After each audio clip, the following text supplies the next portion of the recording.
안녕하세요.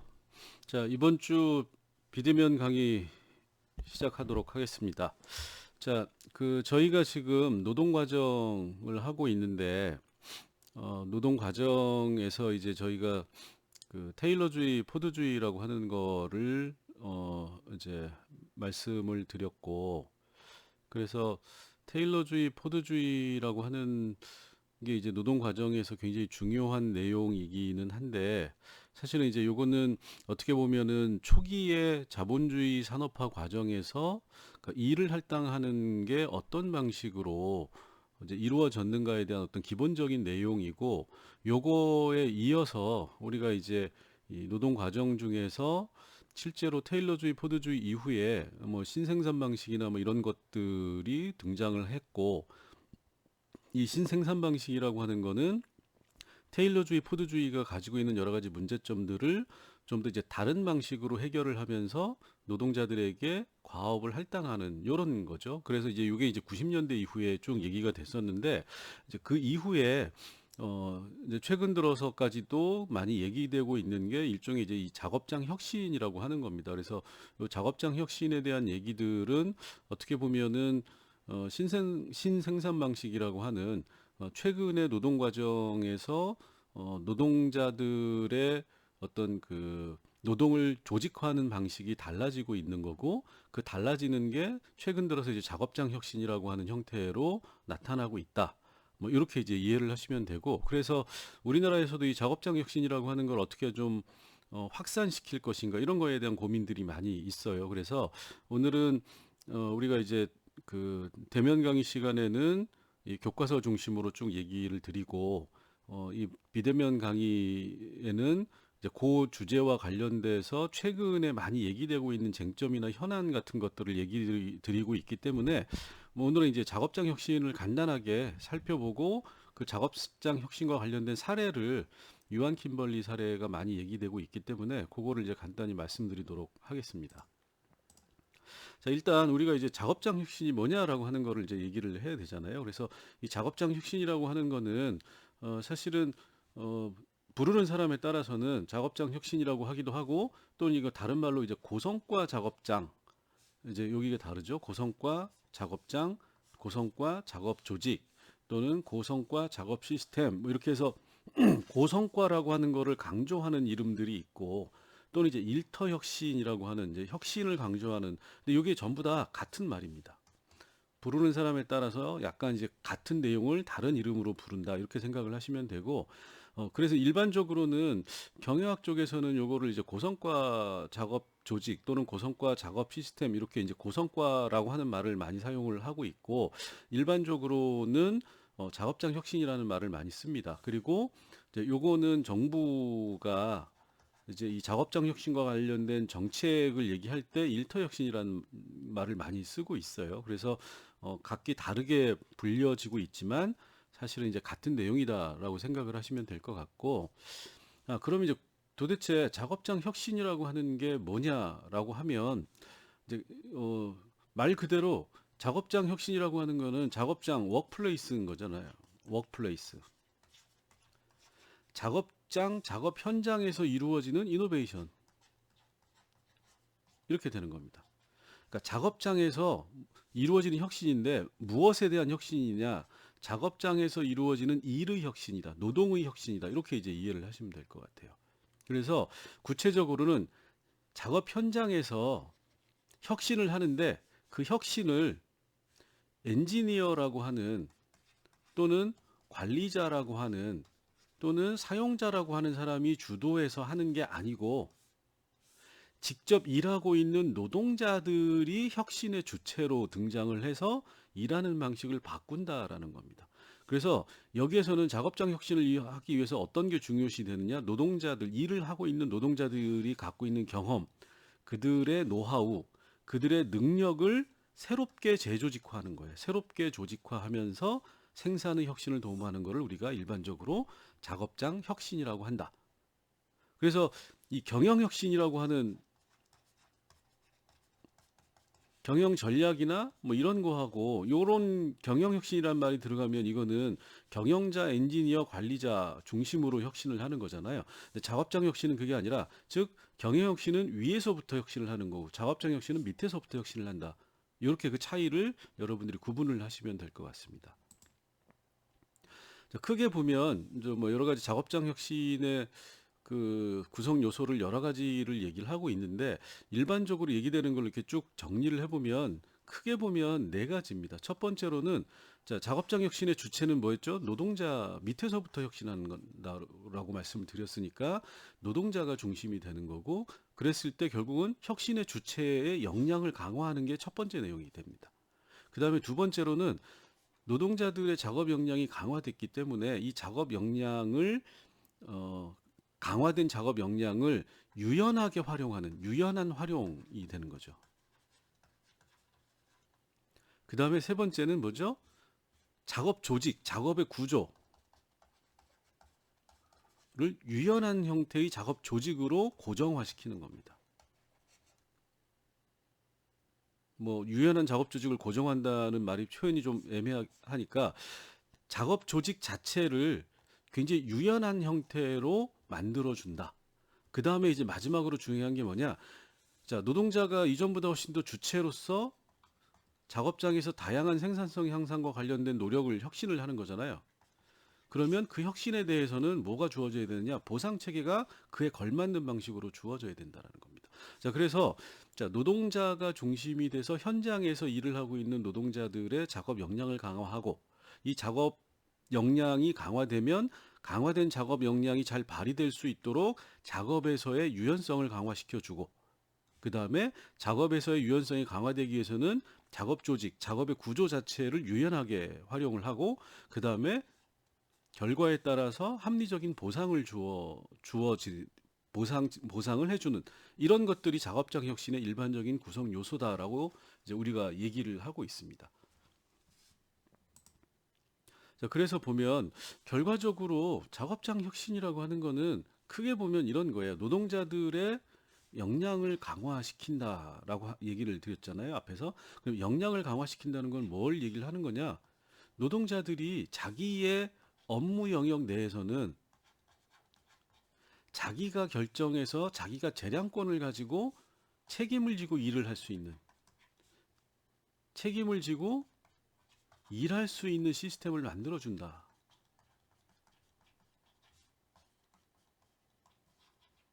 자, 그럼 뭐가 필요하겠죠?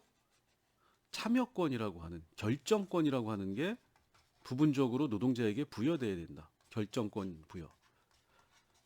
자, 그러면 이걸 통해서 사용자는 무엇을 의도하는 거죠? 자기가 결정하는 권한을 부분적으로 노동자에게 재량권과 참여권이라는 형태로 노동자에게 그거를 부여해주고 그러면 사용자가 경영자가 기대하는 거는 이런 역량이 강화돼서 재량 책임 있게 자율적으로 작업을 할 수 있는 권한을 부여받은 노동자가 작업 과정에 훨씬 더 헌신하고 몰입할 수 있을 것이다라고 하는 기대가 있는 겁니다. 자, 이렇게 되는 거죠. 자, 이거는 권한이라고 하는 거를 새롭게 조정을 하고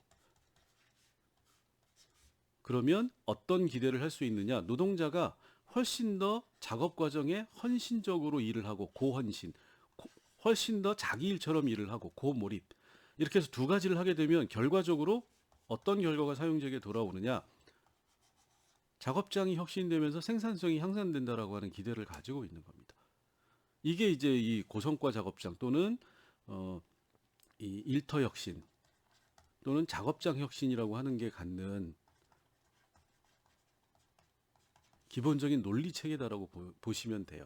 즉 이전에는 노동자들이 시키는 대로만 하다 보니까 열심히 자기 일처럼 생각하고 일을 하지 않았다. 그래서 오히려 생산성이 높이 올라가지 않은 측면이 있기 때문에 노동자들에게 자율성을 주고 참여할 수 있는 권한을 주고 자기가 결정할 수 있는 권한을 부분적으로 부여해주면 노동자들이 그 일에 대해서 훨씬 더 몰입하고 헌신적으로 일을 할 것이고 그러면 생산성이 향상이 될 것이다. 그러면 노동자도 좋고 사용자도 좋고 라고 하는 이런 논리를 작업장 혁신은 가지고 있습니다. 자, 그래서 우리가 이 내용을 가지고 이 유한 킴벌리 사례를 한번 살펴볼게요. 유한 킴벌리 사례는 왜 중요하냐면 우리나라에서 이제 이 작업장 혁신에 대한 이론적 얘기와 더불어서 사실은 이 작업장 혁신이 나름대로 모범적으로 실시가 된 사업장 그러면 일반적으로 유한 킴벌리를 얘기를 하고 있어요. 그리고 요게 이제 당시에 유한 킴벌리에서 이 고성과 조직 이게 이제 고성과 작업장 고성과 어, 작업 관리 시스템이고 요게 이제 작업장 혁신인 거죠.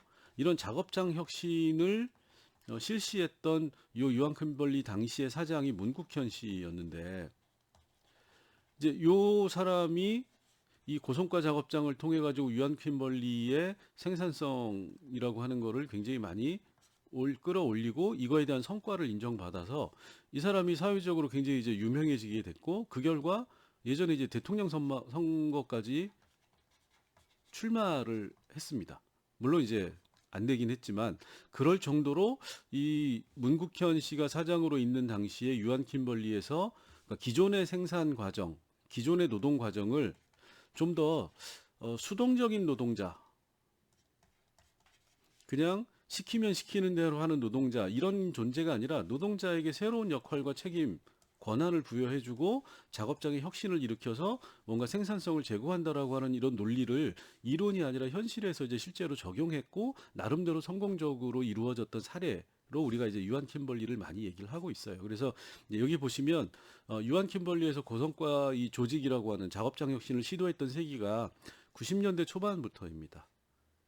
그래서 요게 이제 95년, 98년, 그 다음에 99년, 2000년대 초반에 요 시기에 이르러 가지고 자, 이 시기면은 뭐죠? IMF가 있을 때예요. 요 시기가. IMF라고 하는 거를 성공적으로 극복하고 유한 킴벌리가 안정적인 경영을 할 수 있는데 이 고성과 조직 작업장 혁신이 굉장히 도움이 됐다라고 하는 인식이 확산이 됐고 또 유한 킴벌리 자체에서도 그렇게 생각을 하고 있는 거죠. 그래서 요 과정을 우리가 하나씩 이제 여기 보면 크게 보면 어떻게 보면 이제 여기 4조 3교대 작업 조직의 구조의 변화가 자 98년도에 뭐가 됐죠? 4조 2교대가 된 겁니다. 그래서 김천 공장의 일부에서 4조 2교대가 도입이 되고 제1공장 군포에서 4조 2교대가 도입이 되고 그다음에 나머지 제2공장의 나머지 영역에서도 4조 2교대. 그래서 이제 우리가 이거를 작업 조직의 변화, 노동 과정에서 가장 중요한 내용이 이제 작업 조직이기 때문에 작업 조직 구조의 변화라고 하는 거에서도 명확하게 이런 작업장 혁신의 내용이 누구나 가시적으로 볼 수 있게 드러났다라는 겁니다. 그래서 요 내용을 가지고 우리가 사례를 좀 살펴보면 일단은 이제 이 두 가지예요. 그러니까 신설 사업장과 기존 사업장을 구분해 가지고 각각의 약간 이제 다르게 적용을 한 겁니다. 처음에는 다르게 적용을 했다.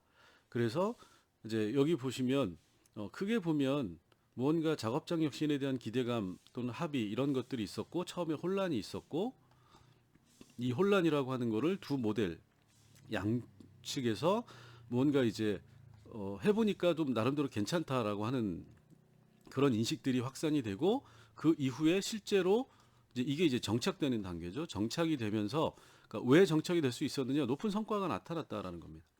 그리고 한번 성과가 나타나니까 이 작업장 혁신의 효과가 지속적으로 발생을 두 모델 모두에서 그러다 보니까 유한 킴벌리는 이제는 뭐냐면 작업장 혁신이라고 하는 그 성과를 기본으로 깔고 가게 됐다. 이렇게 이제 이해를 하시면 됩니다.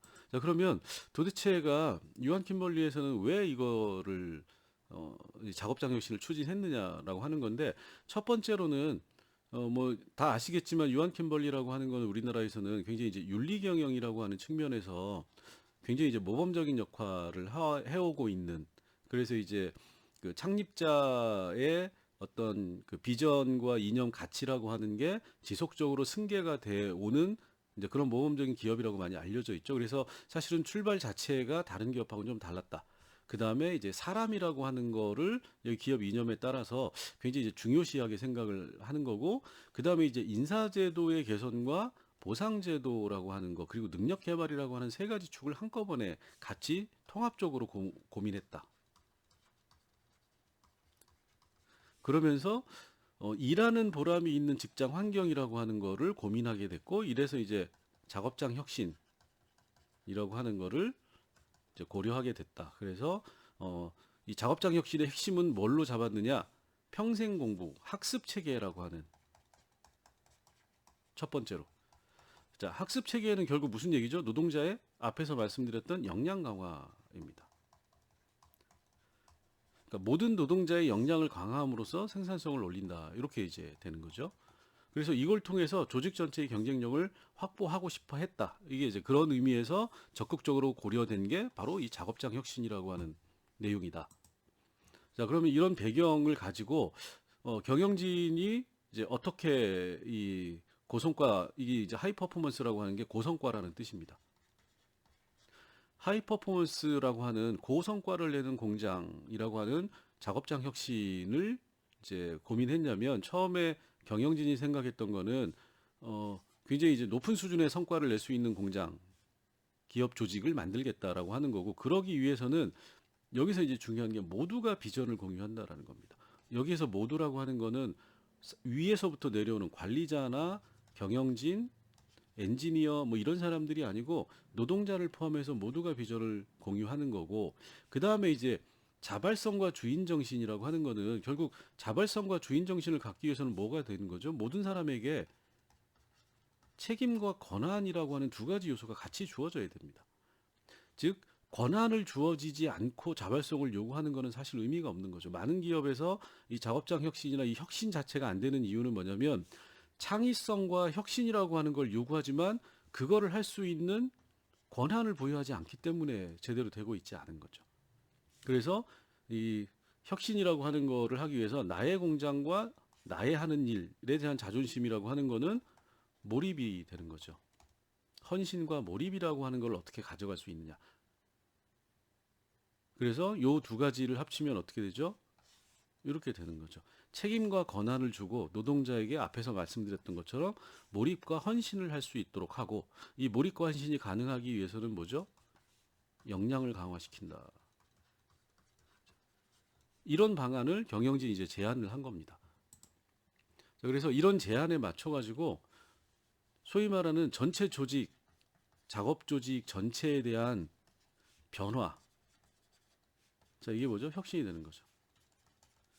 그래서 여기 이제 위원회 전체를 관할하는 위원회가 꾸려지고, 그 다음에 이제 구체적인 시행 계획을 마련하는 제도 개발, 제도를 어떻게 바꿀 거냐, 제도의 변화. 그 다음에 자, 급여 직제라고 하는 건 뭐죠? 보상 체계의 변화. 그 다음에 교육 프로그램을 개발한다라고 하는 건 뭐죠? 역량 강화. 그 다음에 평가 제도라고 하는 거는 보상을 위한 거죠. 그리고 이거를 지속적으로 어떻게 할 건지, 이런 것들을 체계적으로. 그래서 단순히 작업장 혁신 권한을 줄 테니까 잘해라라는 게 아니라 구체적인 제도의 변화를 통해서 사람들에게 가시적으로 우리 기업이 나아갈 내용들이라고 하는 거를 이제 보여주기 시작을 했다라는 겁니다. 자, 그래서 결과적으로는 뭐냐면 최종적으로는 작업 조직의 변화로 이어졌어요. 작업 조직의 변화라고 하는 거 앞에서 말씀드렸듯이 4조 3교대인데, 이 교대제에 대해서는 이제 나중에 말씀을 드릴 텐데, 이 4조 3교대를 어떻게 바꿨냐면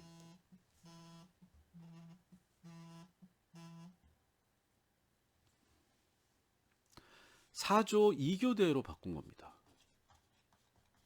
자, 그럼 이게 무슨 의미냐면 생각을 해보세요. 4조 3교대라고 하는 거는 조가 이렇게 4개 조를 구성을 하고, 자, 1조, 2조, 3조, 4조 이렇게 구성이 되면 돌아가면서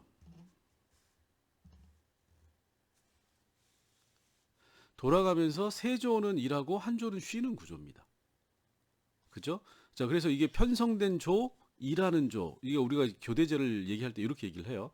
자, 근데 4조 2교대는 조는 4개를 편성을 했다라는 거예요. 1, 2, 3, 4. 그러면 실제로 일하는 조는 2개 조만 일을 한다라는 거예요. 나머지 2개 조는 뭐냐? 쉰다라는 겁니다. 그러면 100명을 고용을 했는데 25명씩 4개 조로 나눠 놓고 4조 3교대일 때는 25명은 쉬고 75명은 일하는 구조잖아요. 근데 4조 2교대에서는 50명은 반절은 일하고 반절은 쉰다라는 겁니다. 야, 그러면 뭐하러 월급을 주고 고용을 했는데 반절을 쉬게 만드느냐. 반절은 일을 안 하는데 어떻게 생산성이 높아지는 이런 얘기가 나올 수가 있는 거죠. 그래서 25명에 대해서 이런 식의 이제 교대제를 예전과 달리 구성을 한 겁니다. 뭐냐면 주간 한 번 일을 할 때 4일을 근무를 해요. 주간으로. 그죠? 그 다음에 4일 근무할 때 12시간을 일하게 하고 그 다음에 4일 근무한 이후에 쉬는 이 일한 조는 그 다음 주에 3일을 쉬고 대신에 하루를 교육을 받는 겁니다. 이게 이제 역량 강화가 되는 거죠. 그 다음에 3일 쉬고 하루 교육받고 하루 이 교육받는 날은 일을 안 하고 교육만 받는 겁니다. 그 다음에 야간에 4일 근무 12시간 하고 그 다음에는 풀로 4일을 쉬는 방식이죠. 자, 이렇게 하니까 그러니까 쉽게 얘기하면 쉬는 시간이 늘어난다. 대신에 헌신과 몰입을 통해서 생산성을 올린다라는 전략인 겁니다. 자, 그래서 이런 방식으로 교대제를 개편해서 작업 조직을 재조직화했는데 이게 굉장히 높은 성과로 많은 사람들이 굉장히 회의적인 시각으로 이걸 바라봤었는데 실제로 이걸 운영을 하고 나니까 오히려 더 생산성이 높아지고 기업의 매출이 올라가고 불량률이 줄어들고 하는 효과가 나타나서 그러다 보니까 이거를 유한 킴벌리 전체 공장에게 확대 적용을 했다라는 겁니다. 자, 그래서 여기서 이제 보시면 이 계층별 교육 체계라고 하는 게 굉장히 중요한데 왜냐면 아까 말씀드렸듯이 작업장 혁신이라고 하는 거는 현장 노동자를 중심으로 해서 작업장의 어떤 시스템을 새롭게 구축한다라고 하는 의미를 가지고 있어요. 그러다 보니까 이거의 전제 조건은 주축이 되는 노동자의 역량이 높아지지 않으면 이 시스템이 돌아갈 수가 없는 겁니다. 교대제 개편도 사실은 역량 강화하고 노동자들이 헌신하고 몰입할 수 있는 환경을 만들어주는 차원에서 교대제라고 하는 작업 조직의 변화라고 하는 걸로 이어졌다라고 이해를 하시면 됩니다. 그래서 여기는 이제 주된 교육 내용이 뭐냐 이렇게 돼 있는 거죠. 직무 교육을 70%, 하루 종일 교육을 받는데 교양 교육을 30% 하고 기타 이제 정보화 능력 같은 걸 부분적으로.